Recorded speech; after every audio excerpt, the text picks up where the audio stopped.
안녕하세요. 컴퓨터 활용 능력 2급 필기 수업을 시작하도록 하겠습니다. 그래서 제1과목 컴퓨터 1반부터 시작하도록 하겠습니다. 먼저 챕터 1 컴퓨터 시스템 이거 제목 옆에 1이 붙어야 됩니다. 그래서 그거는 교재에서 수정될 수 있도록 하겠습니다. 그래서 컴퓨터 시스템 1부터 시작해 보겠습니다. 네, 제일 먼저 컴퓨터 개요와 발전입니다. 컴퓨터란 계산한다는 뜻의 라틴어에서 유래된 것으로 전자회로를 이용해 입력된 자료들을 프로그램을 통해 순서대로 처리하여 결과값을 사람이 알아볼 수 있도록 보여주는 장치를 의미합니다. 그 다음에는 이제 컴퓨터의 발전에 대해서 한번 보도록 하겠습니다. 먼저 컴퓨터 발전 같은 경우에는 파스칼 계산기부터 시작해서 에드박 순서까지 이렇게 중간에 여러 가지가 있죠. 이 순서로 발전을 하였습니다. 그 중에서 몇 개만 알면 되는데요. 먼저 컴퓨터의 주요 특징을 통해서 몇 가지를 알아보도록 하겠습니다. 첫 번째로 애니악입니다. 애니악은요, 현대 컴퓨터의 기원으로 세계 최초의 전자식 컴퓨터 밑줄 쳐주시면 됩니다. 그 다음에 두 번째로 에드삭입니다. 에드삭은 최초로 프로그램 내장 방식을 구현. 네, 그래서 내장 방식을 구현까지 밑줄 쳐주시면 됩니다. 그 다음에 유니박 같은 경우에는요, 최초의 상업용 컴퓨터이다. 가볍게 봐주시면 되고요.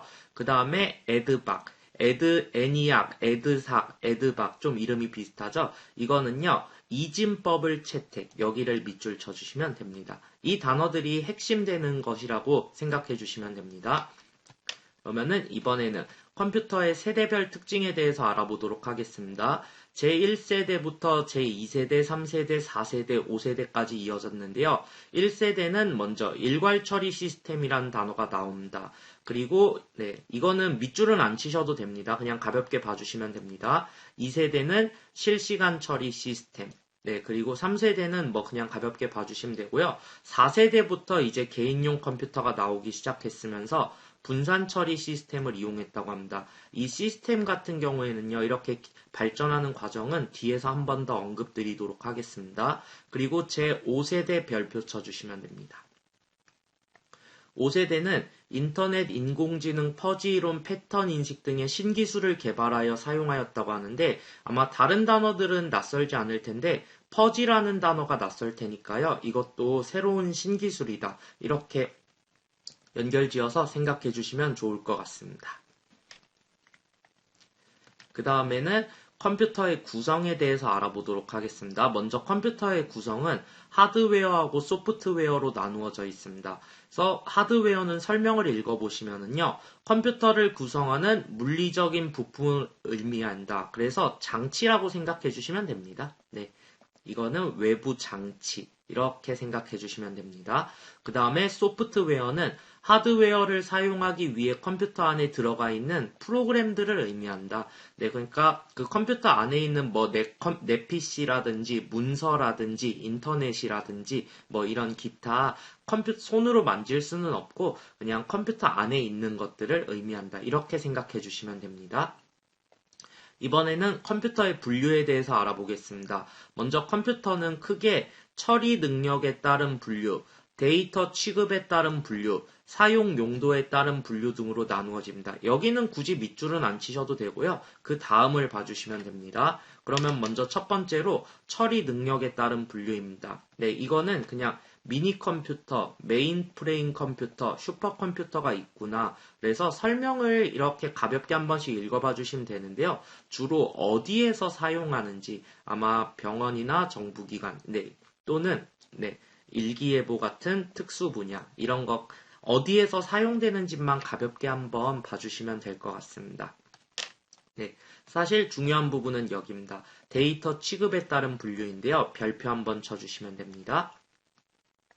그래서 데이터 취급에 따른 분류로 디지털 컴퓨터, 아날로그 컴퓨터, 하이브리드 컴퓨터가 있는데요. 이거 같은 경우는 먼저 같이 움직입니다. 그래서 예를 들어서 보기상에서 1번이 메인 컴퓨터가 나오고 2번이 디지털 컴퓨터, 3번이 아날로그 컴퓨터, 4번이 하이브리드 컴퓨터가 나왔다. 그러면은 그게 처리 능력에 따른인지 데이터 취급에 따른인지 정확히 기억이 안 난다 하더라도요. 이 세 개가 같이 움직인다는 것만 기억해 주실 수 있으면은 1번이 정답이 됩니다. 그런데 만약에요, 그 1번에서 뭐 메인 컴퓨터, 2번 슈퍼컴퓨터, 그리고 3번은 아까 전에 했던 미니 컴퓨터. 네, 1번, 2번, 3번. 그리고 예를 들어 4번으로 이렇게 아날로그가 나왔습니다. 디지털 아날로그 하이브리드가 같이 움직여야 되는데 그 중에서 딱 하나만 나왔다. 그리고 뭔지 잘 모르겠지만 다른 게 나왔다. 그때는 나머지 하나, 이 셋 중 하나만 있는 거, 그거 찍어주시면 정답이 되는 그런 문제가 하나 나오고요. 그 다음에 두 번째로 솔직히 좀 더 잘 나오는 유형의 문제는요. 두 개의 차이점을 물어보는 문제입니다. 디지털 컴퓨터하고 아날로그 컴퓨터를 비교하는 문제, 차이점을 물어보는 문제가 자주 출제되기는 합니다. 그래서 먼저 디지털 컴퓨터가 아마 외우기 더 쉬울 겁니다. 그래서 핵심 단어는요. 논리. 네, 논리라는 단어 동그라미 쳐주시면 됩니다. 그 다음에 이산. 이산이라는 단어 동그라미 쳐주시면 됩니다. 그리고 나서 범용, 개인용. 이거는 같은 말입니다. 범용이란 말은 개인용 같은 말입니다. 그리고 필요. 이렇게 네 단어를 동그라미 쳐주시면 됩니다. 네, 이 네 단어는요. 디지털 컴퓨터에 대한 특징입니다. 그러면 이 네 단어가 나오지 않으면은 아날로그 컴퓨터다. 정확히 반대되는 개념입니다. 이렇게 기억해 주시면 아마 외우기 좀 편하실 겁니다. 그리고 하이브리드 컴퓨터 같은 경우에는요. 디지털과 아날로그의 장점이 합쳐져 있다. 가볍게 봐주시면 됩니다. 그 다음에 사용 용도에 따른 분류로는 범용 컴퓨터하고 전용 컴퓨터가 있다. 범용은 아까 여기서도 했었죠. 개인용 컴퓨터입니다. 그렇기 때문에 그 전용이라는 거는 반대되는 개념. 특수한 목적을 위해 만들어진 컴퓨터이다. 이렇게 확인해 주시면 됩니다. 그 다음에는 운영체제에 대해서 설명드리도록 하겠습니다. 먼저 운영체제, 약자로 OS라고 합니다. 사용자가 편리하게 컴퓨터를 사용할 수 있도록 중간에서 하드웨어와 응용 소프트웨어를 제어하고 중재하는 역할을 해줍니다. 그래서 운영체제 종류로는 윈도우부터 시작해서 마지막에 리눅스까지 있으며요. 컴퓨터가 동작하는 동안에는 여기 밑줄 쳐주시면 됩니다. 컴퓨터가 동작하는 동안에는 주기억 장치에 위치하고 있다. 네, 운영체제가 어디에 위치하고 있는지, 동작하는 동안 어디에 위치한지 기억해 주시면 됩니다. 네, 그 다음에 운영체제 프로그램은요, 제어 프로그램하고 처리 프로그램으로 나누어져 있습니다. 그러면은 지금 여기서 제어 프로그램이라는 게 나왔는데 나중에 제어 장치라는 것도 나옵니다. 그래서 제어 관련된 것들은요. 핵심 단어가 있습니다. 먼저 첫 번째로 제일 앞에 있는 제어 동그라미 쳐주시면 됩니다. 그 다음에 두 번째로 관리라는 단어 동그라미 쳐주시면 되고요. 그 다음에 세 번째로 감시. 그래서 감시는요. 문맥적인 의미로 감독하고 같은 말입니다. 감독 한번 써주시면 됩니다. 그 다음에 옆에다가요. 지시라는 단어도 하나만 써주세요. 지시, 감독, 관리, 제어. 감독, 감시 같은 말입니다. 이 단어들이 나오면은 모두 제어하고 관련이 있습니다. 그러면은 이 단어가 나오지 않았다. 그러면은 제어가 아니라 뭔가 다른 거다. 이런 식으로만 기억해 주셔도 아마 웬만한 문제들은 다 푸실 수 있으실 겁니다. 그래서 처리 프로그램은 어떤 게 있는지 한번 가볍게 읽어봐 주시면 됩니다. 참고로 유틸리티 프로그램이라는 것은 뒤에서 한번 언급드리도록 하겠습니다. 그 다음에는 응용 소프트웨어에 관한 것은요. OA 문서 관련 프로그램입니다. 문서 관련 소프트웨어, 그래픽 관련 소프트웨어, 기타 소프트웨어는 가볍게 한번 읽어봐 주시면 될 것 같습니다. 그 다음에 사용권에 따른 소프트웨어 분류입니다. 이거는 단어를 보고서 핵심 단어를 찾아서 연결시키실 수 있으시면 됩니다. 먼저 상용 소프트웨어. 상용 소프트웨어의 핵심 단어는요. 구입입니다. 구입 동그라미 쳐주시면 됩니다. 그 다음에 두 번째로 프리웨어. 프리웨어의 핵심 단어는 무료입니다. 근데 이거는 무료라는 표현이 직접적으로 나오진 않고요. 문장 내에서 해석을 해가지고 아마 찾아야 되는 문제들, 그런 문제들이 조금 더 많이 나옵니다. 그 다음에 쉐어웨어는요. 여기 밑줄 쳐주시면 됩니다. 특정 기능 또는 기간을 제한. 네, 이게 핵심 단어입니다. 기능이나 기간을 제한해서 사용하게 해보고 그 다음에 구매를 유도합니다. 그리고 알파 버전, 그 다음에 베타 버전 이 두 개는요. 뒤에 테스트라는 단어가 붙기도 합니다. 알파 테스트, 베타 테스트. 예, 그러니까 같은 표현입니다. 알파 버전, 베타 버전, 알파 테스트, 베타 테스트 모두 다 같은 말이고요. 먼저 알파 버전, 알파 테스트는요. 여기가 핵심입니다. 제작사 동그라미 쳐주세요. 회사입니다. 회사. 네. 만들어낸 회사에서 먼저 테스트를 해보는 겁니다. 그리고 베타 버전은요. 알파 테스트 진행 이후 제품이 출시되기 전에 여기 밑줄 쳐주시면 됩니다. 불특정 다수에게 시행. 그래서 회사에서 먼저 테스트가 끝나면은 일정 그 사람들을 모아가지고 다시 테스트를 해본 겁니다. 이상이 있는지 없는지. 여러 사람을 통해서 확인을 하면은 문제점이 발견되면은 개선을 할 수 있겠죠? 네, 그래서 이렇게 테스트 단계를 거칩니다. 그 다음에 데모 버전 같은 경우는 핵심 단어가 홍보입니다. 홍보 동그라미 쳐주시면 됩니다. 그리고 패치 버전 같은 경우는요. 오류를 수정, 그 다음에 성능을 향상, 밑줄 쳐주시면 됩니다. 그리고 마지막으로 업데이트. 결국 오류를 수정하거나 성능을 향상한다. 영어로 표현하면 업데이트. 다 같은 말이긴 합니다. 네, 그래가지고 더 좋게 만들려고 하는 과정, 패치 버전입니다. 그 다음에는 언어 번역 프로그램에 대해서 설명드리도록 하겠습니다. 컴파일러하고 인터프리터 두 개가 있는데요. 둘 중 하나만 정확히 기억해 주셔도 됩니다. 왜냐하면 정확히 반대되는 개념이기 때문에 하나만 딱 기억하셔도 나머지의 하나는 반대구나 이렇게 기억하시면 더 좋을 것 같습니다.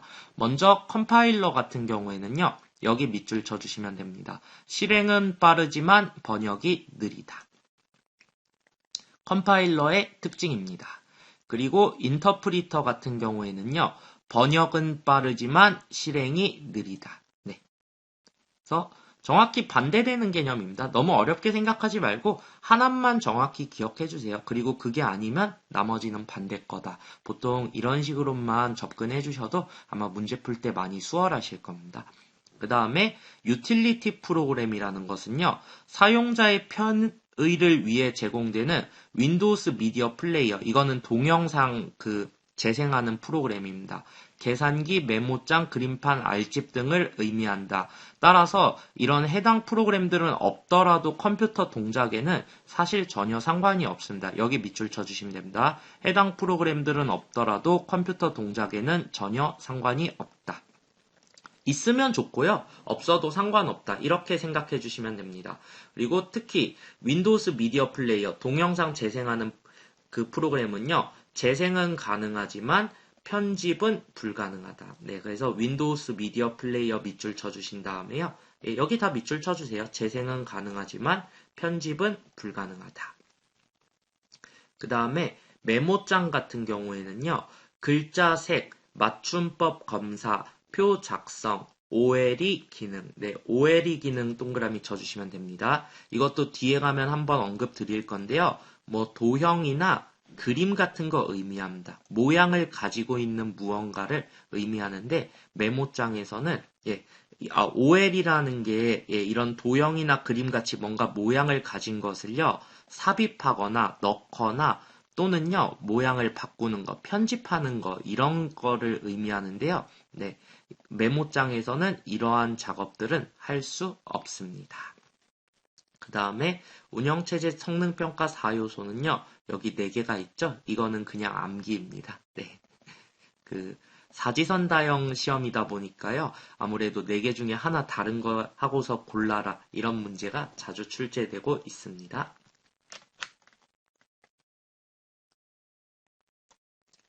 그래서 이번에는 운영체제 운용 기법의 발달 과정에 대해서 설명드리도록 하겠습니다. 위에서 잠깐 나왔던 1세대에서 일괄 처리 시스템, 그 다음에 2세대에서 실시간 처리 시스템, 그리고 4세대에서 분산 처리 시스템이 있었는데요. 네, 일괄 처리 시스템에서 실시간 처리 시스템으로 먼저 발달을 하였고, 그 다음 분산 처리로 이렇게 발전을 하게 되었습니다. 네, 그래서 3세대는 굳이 기억 안 하셔도 됩니다. 이 정도만 딱 1, 2, 4세대 그렇게까지 연결 안 시켜도 됩니다. 그냥 자료 처리 방식, 예, 이 순서만 기억해 주시면 되는데요. 먼저 일괄 처리 시스템 같은 경우에는요. 일정량 또는 일정 기간 동안 데이터를 모아서 한꺼번에 처리, 말뜻 그대로 이해해 주시면 됩니다. 그 다음에 실시간 처리 같은 경우에는요. 데이터를 처리하는 요청이 발생하면, 그래서 요청이 발생하면 바로 처리, 밑줄 쳐주시면 됩니다. 그리고 분산 처리 시스템 같은 경우에는요. 여러 대의 컴퓨터의 작업을 나누어서 동시에 처리. 그러니까 일괄 처리 시스템하고 실시간 처리 시스템의 장점을 모았다. 그게 분산 처리 시스템이다. 이렇게 생각해 주시면 될 것 같습니다. 그 다음에 프로그래밍 기법 중 하나인 객체 지향 프로그래밍 동그라미 쳐주시면 됩니다. 크고 복잡한 프로그램 구축이 어려운 절차형 언어의 문제점을 해결하기 위해 개발된 프로그래밍 기법으로 그 다음 중요한 건 여기입니다. 추상화 밑줄, 캡슐화 밑줄, 상속성 밑줄, 다형성 밑줄 이런 특징을 가지고 있다. 그래서 객체지향 프로그래밍의 특징에 대해서 고르라는 문제가 나올 수도 있고요. 또는 문장 중간에 이 단어가 들어가가지고 객체지향이라는 걸 찾아내게 하는 그런 문제들도 출제되고 있습니다. 다음에 윈도우스 운영체제 및 특징에 대해서 설명드리도록 하겠습니다. 먼저 윈도우스 운영체제는요. 컴퓨터의 하드웨어를 효율적으로 관리하고 컴퓨터를 사용하는 사용자에게 편리한 컴퓨터 환경을 제공하기 위하여 만들어진 것을 의미합니다. 그래서 한글 윈도우스의 특징이 있는데요. 먼저 플러그 앤 플레이 가볍게 봐주시면 됩니다. 사용자가 직접 설정할 필요 없이 운영체제가 자동으로 하드웨어를 인식한다. 네, 이렇게 적혀 있습니다. 그 다음에 파일 이름 같은 경우는 최대 255자까지 가능하다. 굳이 이런 거는 기억하지 말고요. 여기 보시면은 뭔가 특수문자들이 나오는데 단순하게요. 모두 가능하지는 않다. 이 정도로만 기억해 주시면 될 것 같습니다. 불가능한 것도 있다. 네, 이 파일 이름은 이 정도면 충분할 것 같습니다. 그 다음에 선점형 멀티태스킹. 멀티태스킹은 다중작업이란 뜻으로 컴퓨터 운영체제가 여러 개의 작업을 진행할 때 이용시간을 제어하며 문제가 발생 시 해당 프로그램을 강제 종료시켜서 시스템 다운 현상이 없도록 하는 것을 의미한다. 가볍게 한번 읽어봐 주시면 됩니다. 그 다음에 OLE 기능 여기서 나왔습니다. 별표 한번 쳐주시면 됩니다. 위에서 한번 메모장은 OLE 기능이 불가능하다고 했는데요. 여기서 OLE는요. 그림이나 도형, 차트 등의 여기는 밑줄 안 치셔도 됩니다. 모양을 가진 것을 개체라고 합니다. 네, 그래서 제가 아까 전에 개체란 단어를 안 하고 그림이나 도형 같은 거라고 했죠. 그래서 이러한 개체를요. 현재 사용하고 있는 문서 프로그램에 연결하거나 삽입하여서 편집하는 기능. 네, 그러니까 키보드로 뭔가를 입력하는 게 아니라 모양을 가진 뭔가를 가지고 작업하는 것. 그것을 OLE 기능이라고 합니다. 그 다음에 그래픽 사용자 인터페이스 GUI 사용은 한번 읽어봐 주시면 됩니다. 과거에는 키보드를 통한 명령어로 작업 수행이 가능하였지만 사용자가 마우스를 이용하여 아이콘을 선택해서 작업을 지시할 수 있는 기능입니다. 네, 이번에는 한글 윈도우스 바로가기 키, 이거는 단축키라고도 합니다. 단축키. 그래서 단축키는 종류가 매우 많습니다. 네, 단축키 같은 경우는 그렇기 때문에 여기 적혀 있는 단축키뿐만 아니라 나중에 실전 종합 문제를 풀거나 아니면 기출 문제를 풀면서도 추가적으로 나오는 단축키들까지 같이 기억해 주시면 좋을 것 같습니다. 단축키라는 말 뜻은요, 사실 키보드 키를 안 눌러도 어떤 방법으로든 할 수는 있는데요, 아무래도 키보드를 눌러서 하면은 시간을 단축시켜 준다. 그래서 단축키라는 표현을 많이 씁니다. 그러면 F1, 2, 3, 5, 8 가볍게 한번 봐주시면 됩니다. 그리고 ESC 밑줄 쳐주신 다음에요. 작업을 취소 밑줄 쳐주세요. 그 다음에 Shift하고 Control은 같이 연결해 주신 다음에 별표 쳐주세요. 이건 중요합니다. 네, Shift는요. 연속적 동그라미 쳐주세요. 그 다음에 이동 동그라미 쳐주세요. 그리고 컨트롤 같은 경우에는요. 비연속적 동그라미 쳐주신 다음에요. 복사 동그라미 쳐주세요. 핵심 단어입니다. 이렇게 연결시켜 주시면 됩니다. 그 다음에 캡스럭. 캡스럭은 영어를 대소문자로 변환한다. 그리고 딜리트. 딜리트도 밑줄 쳐주신 다음에요. 딜리트의 핵심은 삭제입니다. 삭제 밑줄 동그라미 쳐주시면 됩니다. 네, 동그라미. 그리고 백스페이스 같은 경우는요. 여기서는 커서가 왼쪽으로 이동하면서 하나씩 삭제하는 키다라고 되어 있는데요. 이거를 왼쪽으로 이동으로 밑줄 쳐주세요. 삭제라는 개념보다는요. 한 단계 전으로 간다. 이렇게 기억해 주시면 더 좋을 것 같습니다. 왜냐하면은 꼭 삭제를 시키지 않더라도 바로 이전으로 돌아갈 때도 쓸 수 있는 키이기 때문에 그렇습니다. 그 다음에 컨트롤 플러스 ESC. 여기 플러스가 있는 거는요. 컨트롤을 누르고 플러스도 누르고 ESC를 누른다는 게 아니고요. 왼쪽 거를 먼저 누르고 누른 상태에서 오른쪽 걸 같이 누른다. 이런 의미로 기억해 주시면 좋을 것 같습니다. 그래서 컨트롤 플러스 ESC는 동그라미 치신 다음에 별표 한번 쳐주시면 됩니다. 이거는요. 시작 메뉴를 표시합니다. 이것도 중요합니다. 그리고 컨트롤 A, 컨트롤 C, 컨트롤 V, 컨트롤 Z 한번 컨트롤 G, 컨트롤 Z 한번 봐주시면 됩니다. 그 다음에는요. 컨트롤 시프트 ESC 이것도 동그라미 쳐주시면 됩니다. 컨트롤 시프트 ESC 뒤에 가면 한 번 더 나올 텐데요.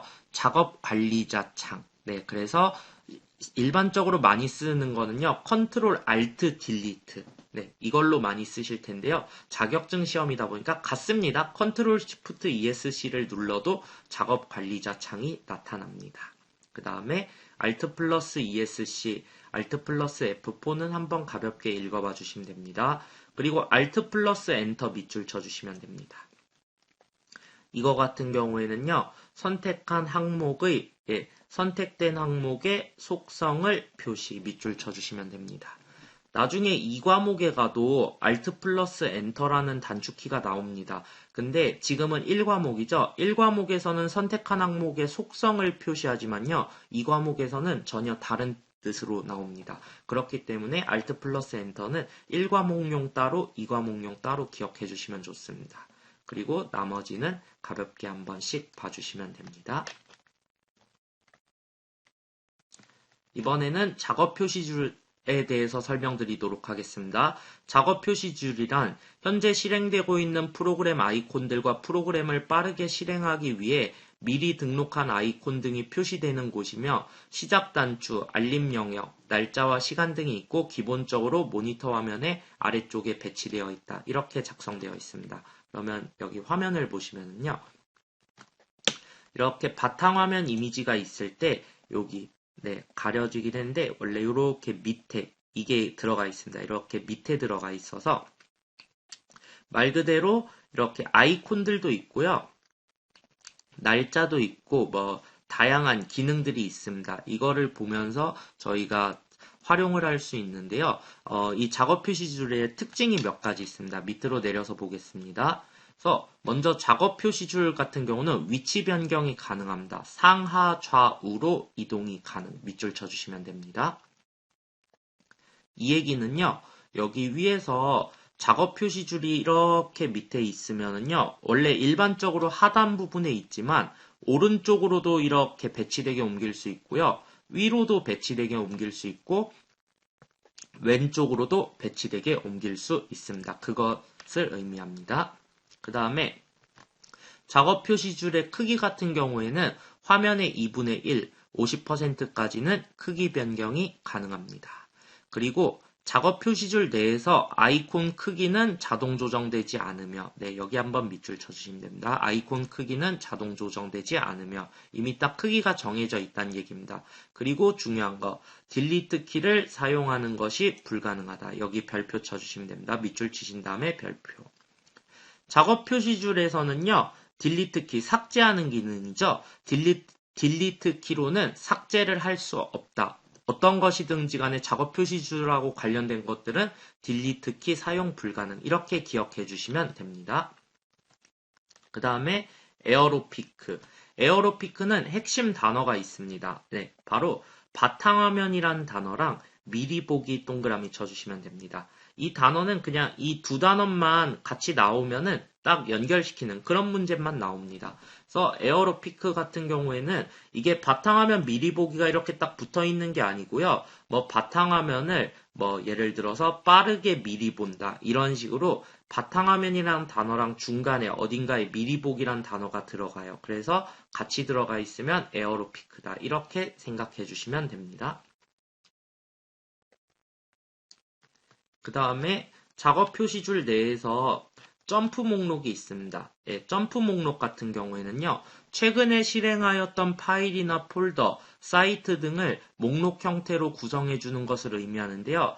예를 들어서 폴더를 하나 열었는데 서로 다른 곳을 열었다. 그러면은 이렇게 한 화면에 보이는 거예요. 마우스를 여기다가 딱 가져다 놓으면요. 한 번에 여러 개가 띄워지다가 보면은 나중에 공간이 없어요. 그래서 한 군데로 뭉쳐집니다.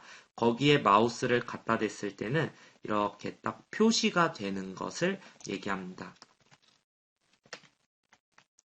그 다음에 휴지통에 대해서 설명을 드리도록 하겠습니다. 휴지통 같은 경우에는요. 폴더나 파일을 삭제하면 임시 보관해주는 장소를 의미합니다. 이렇게 보관이 자동으로 된다. 이게 휴지통입니다. 그래서 휴지통은요. 크기는 0%부터 100%까지 설정이 가능한데 기본적으로 10% 이내에서 시스템이 자동적으로 설정을 해줍니다. 또한 여기 중요합니다. 하드디스크 드라이브 1개당 1개씩의 휴지통을 만들 수 있다. 밑줄 쳐주시면 됩니다. 그러니까 하드디스크 드라이브라는 거는요. 저장하는 공간입니다. 그래가지고 일종의 방을 생각해 주시면 돼요. 방 1개당 휴지통 1개씩 있다. 이런 개념으로 이해해 주시면 됩니다. 그리고 휴지통 안에서는 복원이나 복원 동그라미 쳐주신 다음에요. 영구 삭제 동그라미. 네. 휴지통에서 가능한 것은요. 복원시키거나 영구 삭제시킨다. 그리고 가능하지만 그 외에 복사, 이름 변경, 검색, 실행 등은 불가능하다. 그래서 복원, 영구 삭제를 제외한 나머지는 다 불가능하다. 이렇게 기억해 주시면 더 좋을 것 같습니다. 그 다음에 세 번째 문장은 별표 쳐주시면 됩니다. 휴지통의 용량이 초과되면 가장 오랫동안 휴지통에 보관되어 있던 파일이나 폴더부터 영구 삭제되어서 공간을 확보하여 새로운 파일이나 폴더를 보관한다. 이게 어떤 얘기냐면요. 처음에 휴지통을 예를 들어서 10이라는 공간을 가지고 있었다고 가정을 해보겠습니다. 그러면은 제가 3이라는 파일을 먼저 하나 넣었어요. 그 다음에 7이라는 파일을 하나 넣었습니다. 그래서 휴지통 공간이 꽉 찼어요. 이 상태에서 제가 2라는 파일을 다시 휴지통에 넣고 싶어요. 그러면은 제일 처음에 삭제한 게 3이라는 거였죠? 네. 2라는 숫자는 3보다 작아요. 근데 어차피 최대 저장할 수 있는 공간을 넘어섰다 보니까요. 이제 이 새로운 게 들어가기 위해서 이 3이라는 파일이 아예 다 없어집니다. 그러면 휴지통 공간이 10에서 3이 없어졌기 때문에 7만 남은 거예요. 이 상태에서 2가 들어가면은 9가 되겠죠? 공간이 있습니다. 네, 이런 개념입니다. 맨 아래에 있던 것부터 공간이 모자랄 때는 영구 삭제되어서 그만큼 공간을 확보해서 다른 것들을 새로 넣어준다. 그렇게 이해해 주시면 될 것 같습니다. 그리고 휴지통에 보관이 안 되는 경우는요. 이거는 단순 암기 문제입니다. USB에서 삭제, 네트워크 드라이브에서 삭제, Shift 플러스 딜리트로 삭제, 휴지통의 크기가 0%인 경우 등이 있다. 네, 한번 읽어주시고 나중에 암기해 주시면 될 것 같습니다. 그래서 이번 시간은 여기까지 진행하도록 하겠습니다.